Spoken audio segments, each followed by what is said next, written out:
todos ustedes, para don Bienvenido Rodríguez Durán, para el equipo de la parte técnica y de producción que hace posible cada día este gobierno de la mañana, y por supuesto al país que década tras década pues sintoniza cada día, cada mañana con esta Z101 para saber lo que pasa aquí en la tierrita, pero también para saber lo que pasa en el mundo. Miren, es imposible que yo en este momento, gracias a estos minutos que pone pues la gerencia de esta emisora a disposición nuestra, no hablemos de lo que acaba de suceder en La Victoria. Mis compañeros han hablado también de eso, pero yo tengo el deber moral de volver a tocar el tema de La Victoria, porque realmente uno dice, pero ¿y es posible que todavía nosotros tengamos que estar repitiendo cada cierto tiempo lo mismo? Porque no se ha querido aceptar de que fue una decisión acertada la construcción de las Parras para poder descongestionar La Victoria. Siempre se dijo desde un primer momento, y lo dijeron también los expertos, porque a lo mejor uno dice las cosas y no le hacen caso a uno, pero verdad, los expertos, los que están rankeados lo dijeron también. No es un requisito sine qua non cerrar La Victoria para poder proceder a una investigación sobre hechos que la Procuraduría General de la República en su momento entendía que debían ser investigados, ¿verdad? Bueno, muy bien. La Procuraduría General de la República entendió que tenía que hacer una investigación porque tenía elementos, evidencias, según la Procuraduría General de la República, de que en la construcción de esa cárcel pues habían vicios de corrupción, sobornos, sobrevaluación, etcétera, etcétera. Ahora bien, para usted llevar a cabo esa investigación, tenía que dejar abandonada una edificación que estaba en más de un 90% terminada. Había necesidad de que se abandonara aquello y que toda esa inversión costosa que le costó al pueblo dominicano y al Estado se tirara por la borda, sencillamente porque había que demostrar que ahí ese era, porque habían otras, pero no todo se enfocó ahí hacia las Parras. Obviamente las otras también se abandonaron, es muy poco lo que se ha avanzado. Por ejemplo, José Luis nos preguntaba sobre la cárcel de San Juan, que es una cárcel regional. Con esta cárcel se iba a solucionar el problema de toda esa parte de diferentes provincias que forman parte de esa región del sur. Eso no es posible.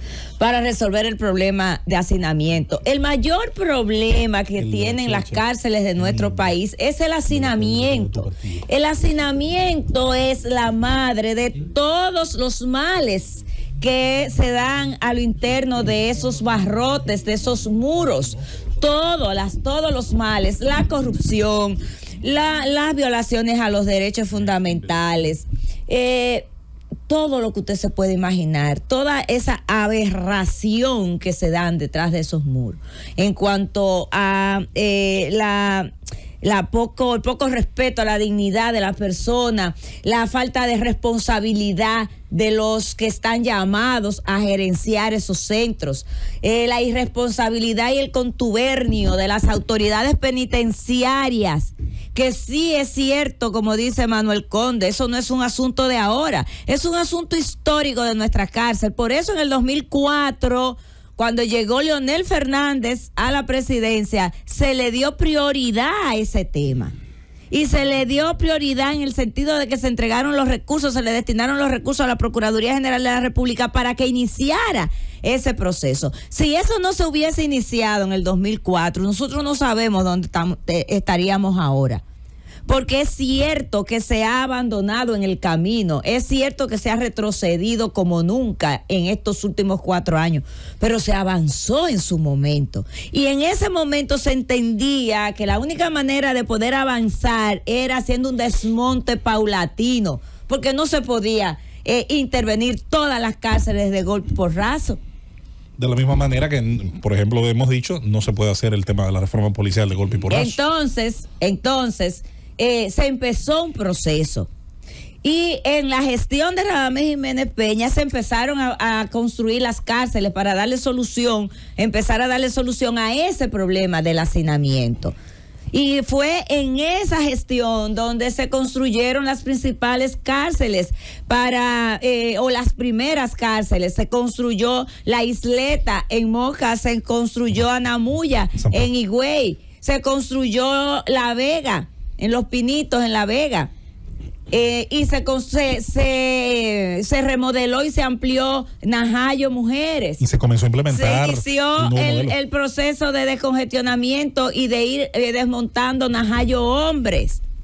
¿Cuál otra te iba a decir? No, digo que se comenzó a implementar, a dar pasos hacia el nuevo modelo que dignificó la situación en prisión de mucha gente. Porque el problema del nuevo modelo, como se llamaba, no se podía empezar a implementar con esos niveles de hacinamiento. Había primero que solucionar el problema del hacinamiento. Había que primero empezar a colocarle una cama, un espacio a cada recluso, para entonces usted poder empezar a hablar de rehabilitación. Usted no puede hablar de que va a rehabilitar un privado de libertad en las condiciones que están, por ejemplo, en el 15 de Asua y que están aquí en La Victoria. ¿Qué rehabilitación, qué proceso se puede iniciar en un estado, en una cárcel donde supera casi 4 veces la capacidad que tiene para albergar personas humanas? Entonces, todo eso que se inició, si hubiese habido una visión de Estado por los demás gobernantes, hoy estuviéramos en otro momento. Bueno, tuvo una paralización del 2012 al 2016. Llegó una nueva gestión con Jean Alain Rodríguez. Más allá de todo lo que usted puede decir, se relanzó el sistema. Se hizo un plan de humanización del sistema. Se diseñaron 12,000 nuevos espacios para erradicar totalmente el hacinamiento, y se inició por la construcción de las Parras, porque la cárcel de mayor hacinamiento y de mayor sobrepoblación es La Victoria.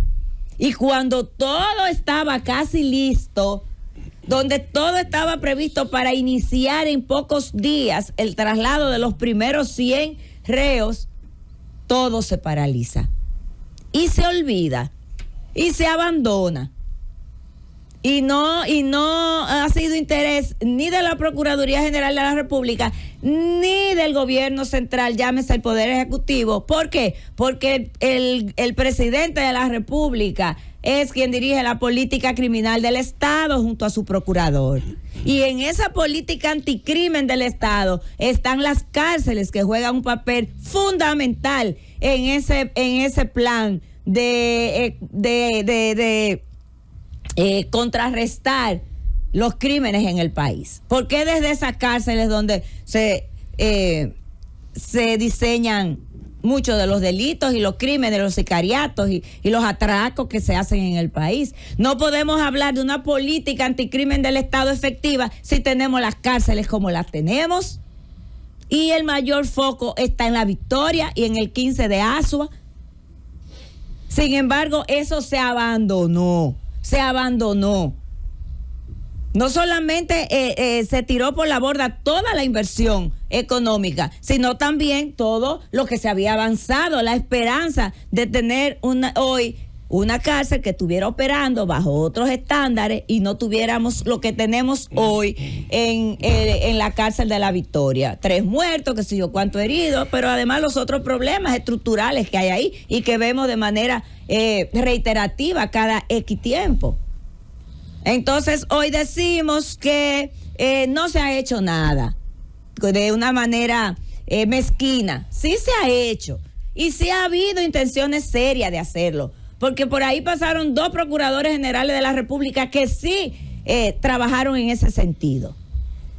Lo que pasa es que ahora se ha retrocedido como nunca, porque incluso las cárceles que se llaman del nuevo modelo esas que estaban operando medianamente bien, están hoy que no se sabe si son del nuevo, si son del viejo, con los mismos niveles de corrupción.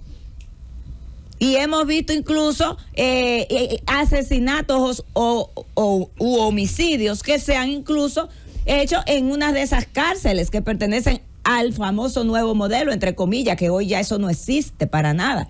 Entonces, si ha habido un retroceso importante en lo que se avanzó, ha sido en esta gestión de gobierno. Pero entonces el presidente dice que, ¿cómo? Eso se inauguró, no sabía. Ahora hay que invertir 1,000 y pico. Pero yo le pregunté hace casi 2 años al ministro de Vivienda que qué estaba pasando con esa cárcel, porque doña Miriam en esos momentos había dicho que le había pasado eso al MIBE, y él dijo que eso se estaba iniciando, los trabajos. Pero ahora dice el presidente que no, que ahora es que se va a licitar. Entonces, digamos que en una actitud bastante cuestionable, tanto del ministro de Vivienda como del presidente de la República.